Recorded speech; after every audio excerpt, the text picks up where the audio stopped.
परभणीत शिवसेना आणि भाजपची युती अखेर तुटलेली आहे. खरं तर शिवसेना आणि भारतीय जनता पक्ष आता वेगवेगळ्या निवडणुका लढणार आहे. शिवसेनेचे जिल्हा प्रमुख आनंद भरोसे आपल्यासोबत आहेत. भाऊ, मध्यरात्री युतीचा फॉर्म्युला ठरला होता, मग आता काय झालं की दोन्ही वेगवेगळे लढायले? या ठिकाणी युती ही माननीय मुख्यमंत्री आणि आमचे नेते अ, एकनाथजी शिंदे साहेब यांच्या आदेशांवर ही युती पहिले ठरलेली होती आणि त्या युतीला या ठिकाणी आम्ही शिवसैनिक हे हिंदुत्वाच्या अनुषंगानं एकत्र येऊन या ठिकाणी महानगरपालिकेवर भगवा फडकवण्याच्या अनुषंगानं आम्ही युतीला होकार दिला. पण युतीमध्ये 2-3 बैठका झाल्या. त्याच्यामध्ये त्यांच्या म्हणजे बैठकीमध्ये चांगल्या प्रकारे प्रतिसाद येत असताना आम्ही तर त्यांना त्यांच्या हिंदुत्वासाठी त्यांच्या सगळ्या अटी शर्ती आम्ही मान्य करीत गेलेलो होतो. त्यांनी जे फॉर्म्युला दिला तो फॉर्म्युला आम्ही शेवटी राज्याचे उपमुख्यमंत्री एकनाथजी शिंदे साहेब, त्यासोबतच उदय सामंत साहेब, माननीय नामदार उदय सामंत साहेब, त्यासोबतच आमचे सचिव संजय मोरे साहेब आणि संपर्क प्रमुख आनंदजी जाधव साहेब यांच्याकडं हा प्रस्ताव ठरवला आणि ठरवल्यानंतर पालकमंत्री महोदया मेघना बोर्डीकर यांच्यासोबत चर्चासुद्धा झाली. त्यांनी सुद्धा त्या प्रकारे होकार दिला. त्या अनुषंगानं आम्हाला या ठिकाणी हिंदू बहुलमध्ये 13 जागा देण्याचं ठरवलं आणि 20 जागा भारतीय जनता पार्टीला देण्याचं ठरवलेलं होतं. पण नंतर रात्री त्यांचं एका जागेसाठी भारतीय जनता पार्टीचा अट्टहास चालू होता. त्या अनुषंगानं बावनकुळे साहेबांचा मला फोन आला, नामदार बावनकुळे साहेबांचा मला फोन आला आणि फोन आल्यानंतर मी म्हटलं की बाबा हा फॉर्म्युला तुम्ही दिलेला आहे आणि हा फॉर्म्युला आम्ही माननीय नामदार एकनाथजी शिंदे साहेब आमचे नेते यांच्यासमोर ठेवलेला आहे. त्यांनी याला होकार दिला आहे. 13-20 हा आमचा फॉर्म्युला फिक्स आहे. पण मला वर आमच्या नेत्यांनी जर काय सांगितलं की या ठिकाणी आपण ह्या फॉर्म्युल्यातून एक जागा काढायची असेल तर तुम्ही नेत्यांकडून मला हे करावं, आदेशित करावं. त्या अनुषंगानं माननीय बावनकुळे साहेबांनी माननीय नामदार एकनाथजी शिंदे साहेबांनी व्हॉट्सअप कॉलवर कॉन्फरन्सवर घेतलं आणि त्यांनी ती विनंती केली आमच्या नेत्यांकडं आणि नेत्यांनी आम्हाला आदेशित केलं की आनंद काय हरकत नाही, एक जागा कमी ठेवा, काय हरकत नाही, आपल्याला या ठिकाणी युतीचा झेंडा हा महानगरपालिकेवर फडकवायचा आहे.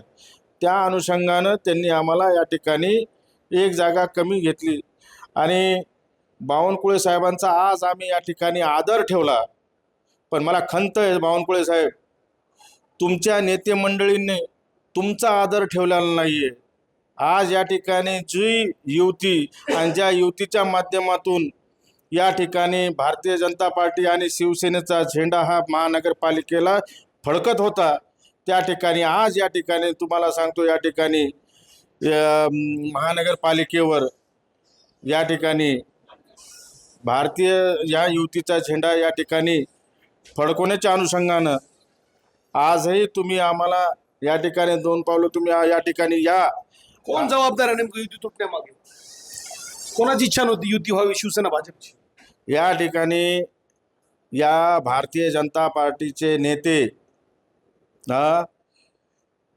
ते वरपुडकर आणि त्यासोबतच मेघना दिदींनी चांगल्या प्रकारे सपोर्ट केला.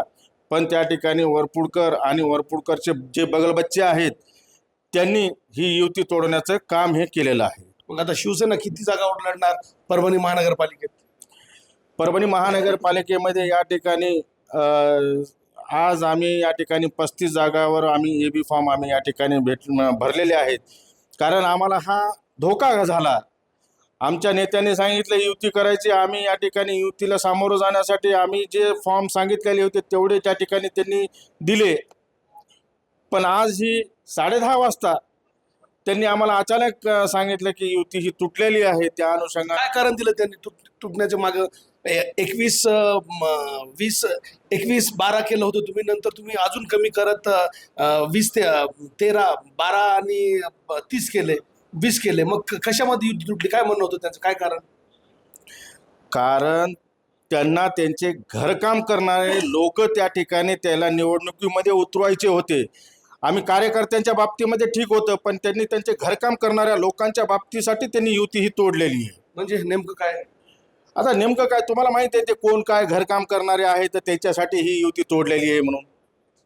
म्हणजे तुम्ही स्पष्ट करा ना, म्हणजे तुमच्या तिकिटावर ते त्यांची माणसं लढवत होते का? मला त्यांच्यासाठी त्यांच्या माणसासाठी एक असा प्रस्ताव आला की आमचा व्यक्ती राहील आणि तुमचं चिन्ह राहील. मी म्हटलं त्या ठिकाणी आमचे कार्यकर्ते राहतात आणि आमचंच चिन्ह राहील. पण त्यासाठी त्यांनी एवढा युती तोडवण्यासारखं एवढं काम केलेलं आहे. मंत्री मेघना बोर्डीकरांनी काही मध्यस्थी करायचा प्रयत्न केला नाही का? त्यांनी मध्यस्थी करायचा प्रयत्न केलेला आहे, पण त्यांनी 2-3 बैठकीमध्ये असं झालं की मी माझा राजीनामा देतो. वरपुडकर म्हणले मी माझा राजीनामा देतो. आता बस झालं ना, आता एवढं तुम्ही सगळं तुम्हाला तुमच्या म्हणजे या ठिकाणी कार्यकर्त्यासाठी तुम्ही नाही, पण तुमच्या घरातल्या मंडळीसाठी तुम्ही नाही का एवढं तुम्ही नाही का राजकारण करायलेत आणि युती तोडल्यापर्यंत करायलेत. मग आता स्वबळावर शिवसेना, स्वबळावर आनंद भरोसे होते. खरं तर भारतीय जनता पक्षाचे नेते सुरेश वरपुडकर, माजी आमदार सुरेश वरपुडकर यांच्यावरती युती तोडण्याचे गंभीर आरोप आनंद भरोसे यांनी केले. तर मध्यरात्री युतीची घोषणा केली आणि सकाळी 10:30 वाजता युती तोडून घरगड्यांच्या निवडणूक लढवण्यासाठी भारतीय जनता पक्षाचे नेते सुरेश वरपुडकर यांनी युती तोडल्याचा आरोप या ठिकाणी शिवसेना शिंदे गटाचे नेते आनंद भरोसे यांनी केलेला आहे. तर परभणीत भारतीय जनता पक्ष आणि शिवसेनेची युती आता तुटलेली आहे. शिवसेना आणि भारतीय जनता पक्ष महानगरपालिका निवडणूक सोबळावर लढणार आहे. कॅमेरा पर्सन सय्यद खिजरसह नझीर खान, TV9 मराठी, परभणी.